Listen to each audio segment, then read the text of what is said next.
How we doing, everybody? Dommy Gunn here for Who-Bangin Sports Talk. It is Thursday, March 20th. It is the beginning of the madness. It is also the beginning of spring. So, happy madness, happy spring, everybody. Hope everybody's buckled down and ready for this March madness. It's a perfect name for it, madness, by the way. What I did was, instead of putting out games and picks, just so many games and so many variables that come this time of year. I really start feeling like the handicapping means less and less as far as the in-depth stuff that we like to do.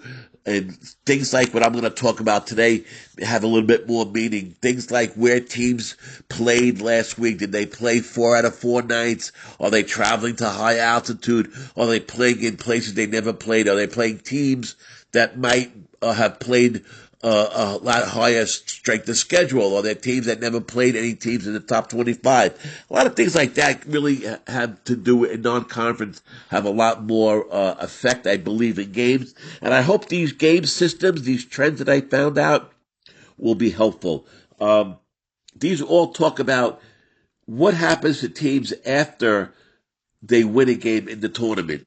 And I also have some things that'll help us. Well, first of all, this will help us going after today, 16 games. So this will help us going forward. It'll help us right away tomorrow, and it'll help us going forward because it's about what teams do after winning a game, not winning their first game, after winning a game. I also have a couple systems for what happens in the round twos. So after today is done, there's some things you can look at before making your picks for tomorrow. So let me get this going.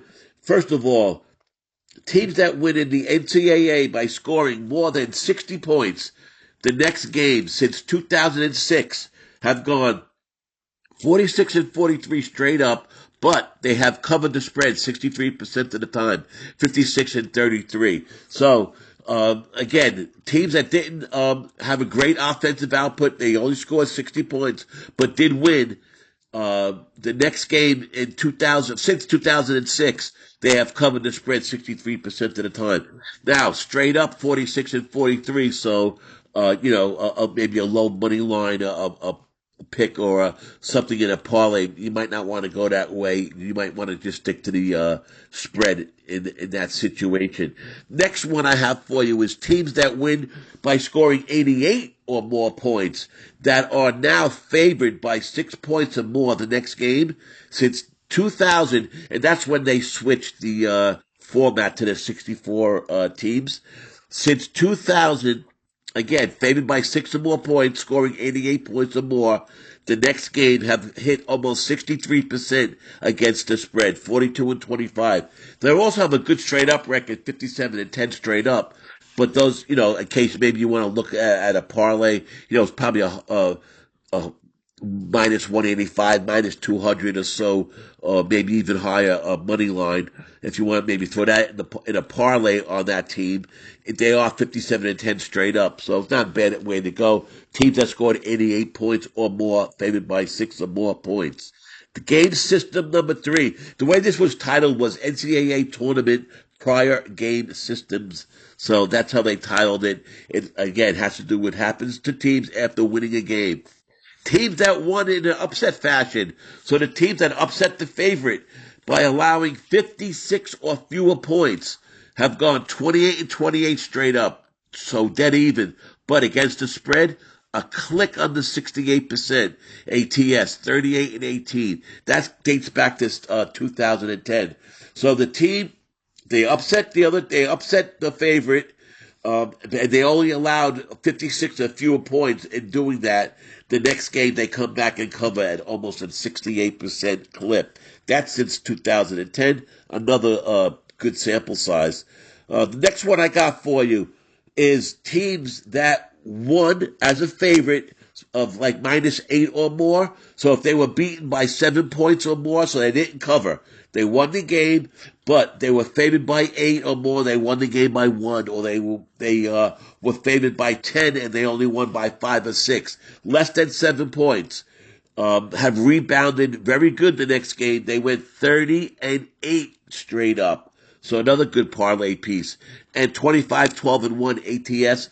Again, almost 68%. It's a little bit over 67.5% since 2010. So let me go by that again. Favorites that were, I guess technically you could say 8 or more. The way it's written is beaten by 7+ points on the point spread, but won the game, so they didn't cover. Went 30-8 straight up and 25-12 and won ATS 67.6% since 2010.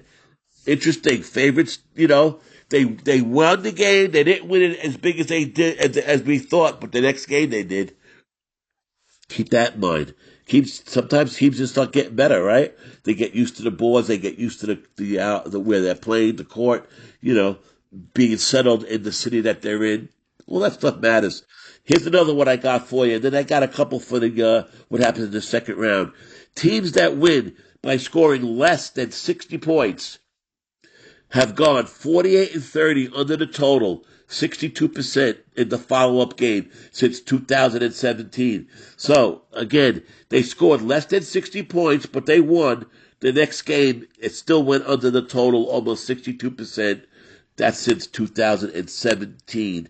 So those, like I said, these are some interesting trends that can help us now going forward with tomorrow, and, over the weekend. Now, some general trends for second round games. So, like, we got the first rounds will be over today. 16 games being played.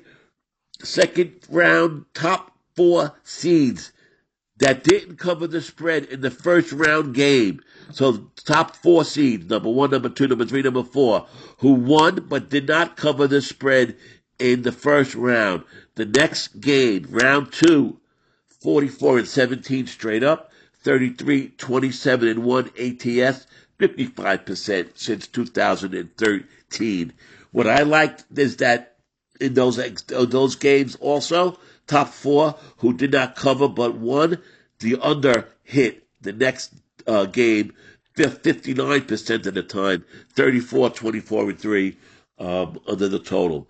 Excuse me. Second round double-digit favorites. So they won the first game by double digits, are 52-2 straight up, and 34-20 ATS, 63% since 2001. 16 of the last 25 games went under the total, 64% of the time, with favorites allowing just 61 points per game. So again, teams that were double-digit favorites in the second round are 52-2 straight up, 34-20 ATS since 2001. That's a 63% clip. And 16 of the last 25 have just allowed 61 points per game to their opponent. 64% the under hit 64% of the time. Second round, worst seeded teams playing as favorites in the second game. So after the first game, the second round, worst seeded teams playing as favorites have been successful again. 15-7 straight up, hitting ATS almost 69% since 2002. Now there's only, 22 games, but that's still that has only happened 22 times since 2002. That second round worst seeded teams were the favorites the next time, but when they win at a good rate and they cover the spread at a good rate. So we gotta see what happens today. See if we keep this in mind. If I can pull out some of these numbers that I'm talking about today, I'll correlate them with the teams that happened today, and tomorrow morning I'll try to put them out. So and tell you the teams. So maybe that could help us going forward. Last one I got for you is there's been a crazy trend developing in the second round with favorites from -5.5 to -6.5 have gone 50-12 straight up, 42-20 ATS. That's 68%. That goes back to 1998, which is really before they went to the 64 team format. That was what, 2000, 2001, something like that. So right there, that's a pretty interesting trend.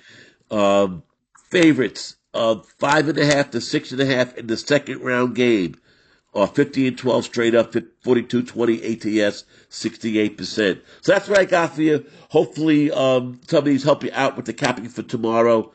Tommy Gunrici out.